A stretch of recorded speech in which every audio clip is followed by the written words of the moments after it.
Vocês já foram assaltados por algum livro? Porque eu já fui. Fica aqui comigo que vocês vão descobrir quais foram esses livros que simplesmente roubaram por completo a minha atenção. Só que antes de eu começar a falar dessas belezas literárias, eu gostaria de pedir a vocês que se inscrevessem nesse canal, clicassem em gostei e ativasse o sininho das notificações, porque senão os vídeos não vão ser entregues a vocês. E é isso, então vamos começar as indicações. Gente, recentemente eu estava sentindo uma dificuldade para me conectar com algumas leituras que eu vinha fazendo e por esse motivo eu não estava conseguindo concluí-las, né, de fato. E claro que isso advém de uma ressaca literária, né, por, enfim, cansaço, né, toda essa correria do final de ano. Porém, agora, da metade pro finalzinho, agora nós estamos no finalzinho de dezembro, né, e eu tive essa sensação novamente de ser transportada, de ser assaltada totalmente pelas leituras que eu tenho feito. E foi nessa perspectiva que eu resolvi trazer algumas indicações que fizeram com que eu me sentisse dessa forma, de ser transportada para a realidade daquele livro, sabe, leitores? E foram livros assim que me marcam até hoje ao lembrar daqueles momentos das leituras que eu havia tido aí essas experiências que eu tive ao fazer a leitura desses livros. O primeiro livro que eu gostaria de indicar para vocês foi a minha mais recente leitura, né? É uma leitura de não ficção e o nome do livro é Rihanna, a Flor Rebelde. Esse livro é uma biografia da cantora Rihanna. Não sei se alguém aqui conhece, eu acredito que conheça, porque ela ficou conhecida mundialmente, uma cantora pop muito famosa.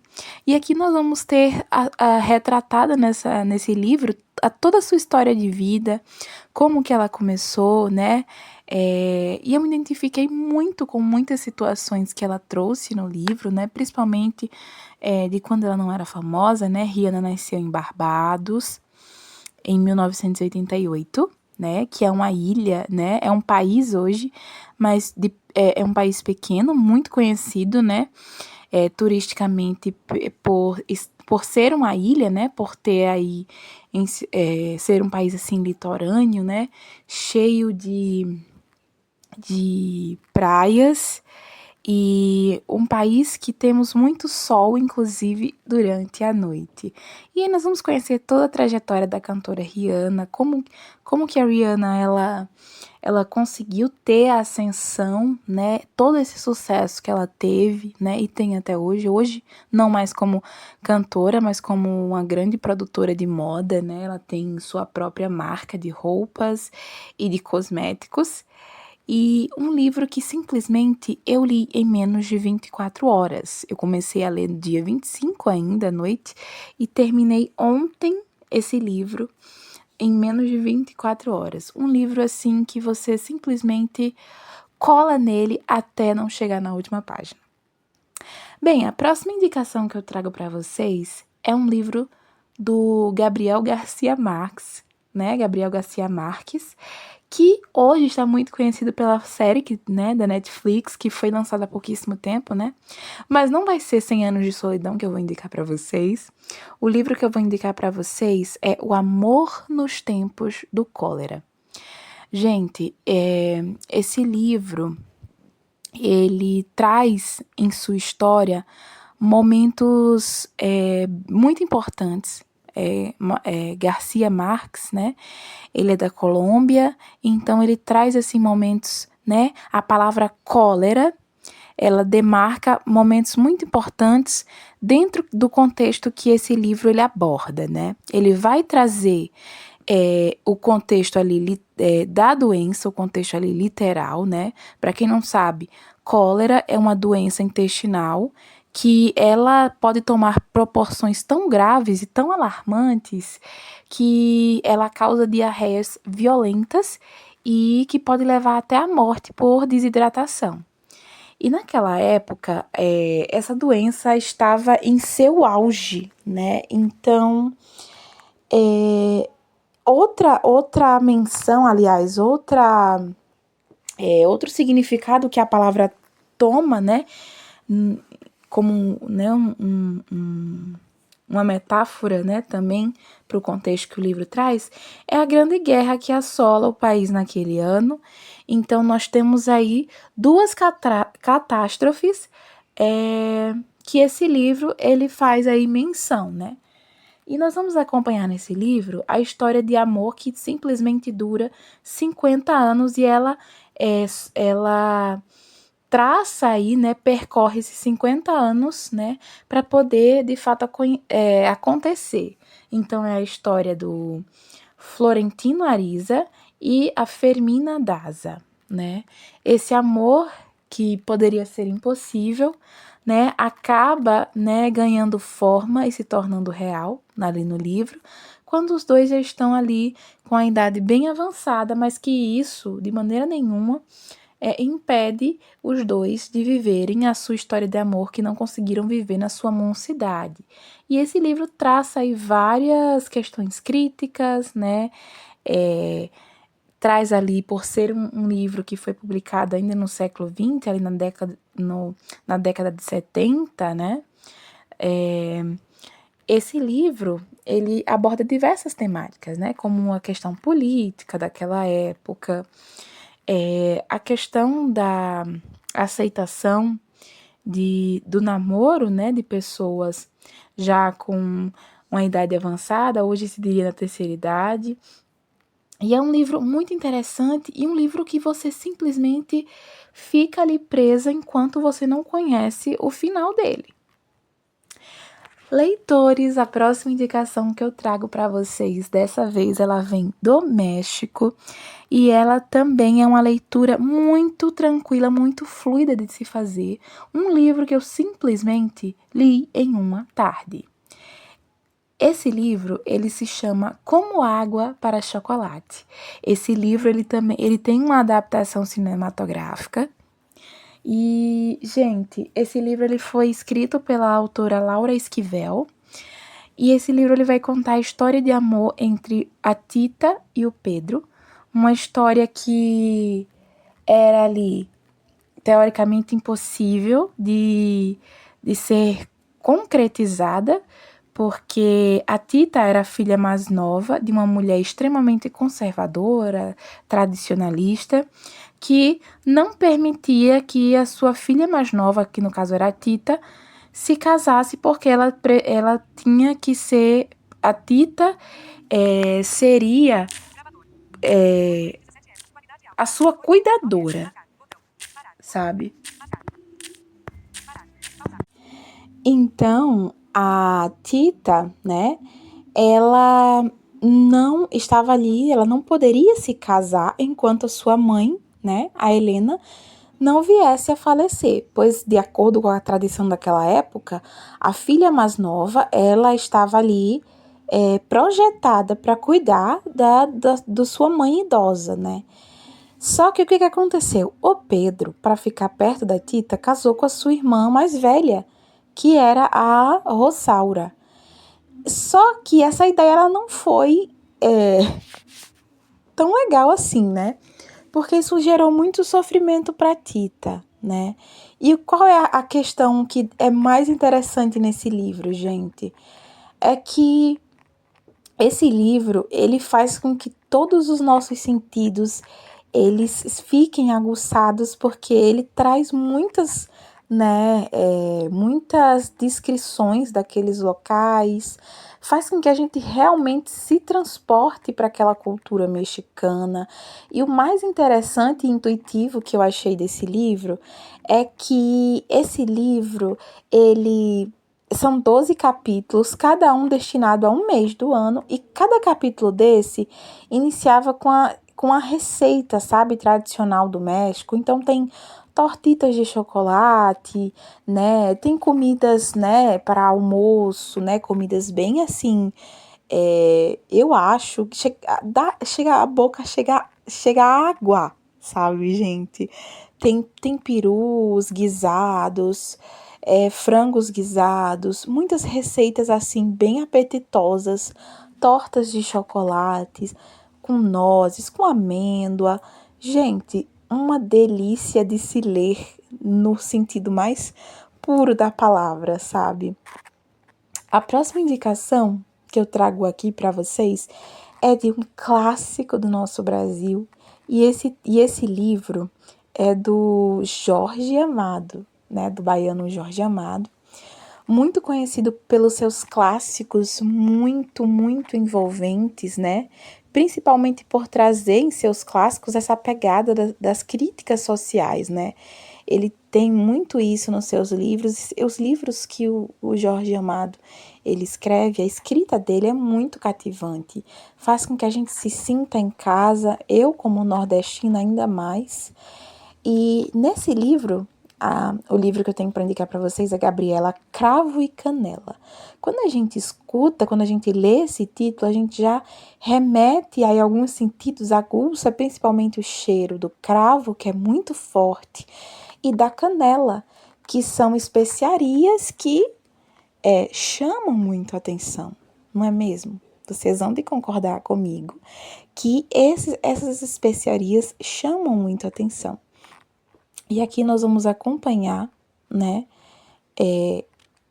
vários personagens aqui na cidade de Ilhéus, na Bahia, uma cidade muito conhecida pela sua grande produção de cacau, né? Nós vamos acompanhar uma época cacaueira, como chamam, né? Onde o cacau estava muito, mas muito em alta, né? Como todos sabem, né? E acredito eu, que o cacau, ele é o elemento primordial para a produção do nosso querido chocolate. Então, nós vamos acompanhar uma cidade em ascensão, que é Ilhéus, então, com várias questões aí também social e política. E nós vamos conhecer aí o Nassib, que ele veio para a Bahia, né, em busca de um lugar, e ele era uma pessoa que fazia, né, seu negócio, tinha ali seu negócio, ele era dono ali de um bar, né, e ele perdeu a pessoa que cozinhava para ele, né, e ele precisava de um jantar que havia sido encomendado, e ele não tinha ninguém para fazer esse jantar. Eis que chegava na cidade uma moça, né, uma jovem retirante, que saía de seu lugar de origem por conta da seca, né, juntamente com algumas pessoas que morreram no meio do caminho, e essa moça chegou pedindo emprego nessa cidade, né, de qualquer coisa, faxineira, cozinheira, o que tivesse. Foi aí que surgiu o grande romance entre Gabriela e o Nassib, que era o proprietário desse estabelecimento, né? Aí nós vamos ter várias questões aí dentro da própria cidade, uma cidade do interior. Temos aí um tabelião muito famoso, né? Pelas suas traições. Nós vamos ter os saborosos quitutes preparados pela própria Gabriela, que chega a dar água na boca. E muitas outras histórias que vocês lendo, tenho certeza que não vão largar esse livro, porque são muitas histórias e cada história envolve o leitor de tal forma que é como se ele se emaranhasse em cordas e não conseguisse mais se soltar do livro enquanto ele não acaba, sabe? E agora vamos para a última indicação de hoje, que é o livro A Casa dos Espíritos. Esse eu não me canso de recomendar. Leitores, que livro apaixonante é este livro de Isabel Allende.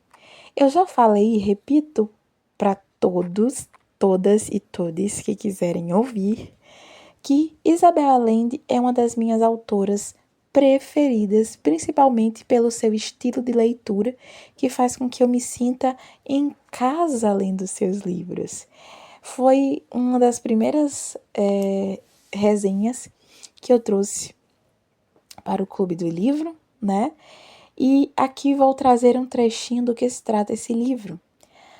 Quando você lê o título A Casa dos Espíritos, você imagina que é um título que vai falar apenas de uma só temática. Mas aí é que está a virada da chave, leitores. O livro, ele é muito mais rico. O livro, ele é potente, ele tem uma potência e ele vai contar a história. O livro, ele vai girar em torno da Clara, né, que é uma menina que é muito sensível, ela tem uma sensibilidade imensa. Nós vamos acompanhar a Clara e mais outras mulheres. Nós vamos acompanhar 3 mulheres da mesma família, só que em gerações diferentes. Todas elas com a sua resistência, né? Com a sua resistência ao tamanho preconceito que aquela sociedade machista exala sobre as mulheres. E primeiro momento nós vamos acompanhar a Clara, né? Que é uma menina muito sensível, ela é sensitiva. E ela tem o dom de prever as coisas. Ela previu a morte de sua irmã. Ela previu que se casaria com um noivo que era de sua irmã, né? Entre tantas outras coisas. Mas, sem dúvida, ela sempre foi uma mulher à frente do seu tempo e ela trouxe a sua sensibilidade e seu posicionamento crítico e firme para o restante das mulheres da sua família. Ela casou-se com um homem extremamente machista, mas que ela sempre soube o colocá-lo na linha, nunca deixou que ele a diminuísse. Tanto é que quando, soltando um spoiler, quando ela falece, o seu marido, né, ele acaba se isolando do mundo, entrando em uma depressão terrível por conta disso, né? E temos aí 3 gerações de mulheres. A Clara, que se tornou mãe, e também que se tornou vó, né? A Clara, ela era mãe da Nina, que resistiu até o fim, né, para ter sua liberdade, não tanto quanto sua filha Alba, né, filha da Nina e neta da Clara, que lutou até o fim pelo fim da ditadura no país, né? E é um livro, leitores, que vocês vão sair com uma bagagem riquíssima de conhecimento cultural. Aliás, todos esses livros que eu citei, todos vão trazer para vocês uma bagagem riquíssima de conhecimento cultural de cada país desses que eu trouxe aqui para vocês. Então, são livros que vão munir vocês de um conhecimento único, né? São livros que, apesar de não serem livros didáticos, livros de história, eles vão dar para vocês um arcabouço teórico imenso, além de fazer com que vocês se divirtam muito com a leitura. E foram esses, leitores, os livros que assaltaram a minha atenção. E eu espero que vocês tenham gostado. Mais uma vez eu peço a vocês que cliquem em gostei, se inscrevam nesse canal para que o YouTube ele entenda que esses vídeos eles têm um conteúdo interessante. E até a próxima resenha, queridos leitores. É sempre um prazer imenso resenhar para vocês. Até a próxima.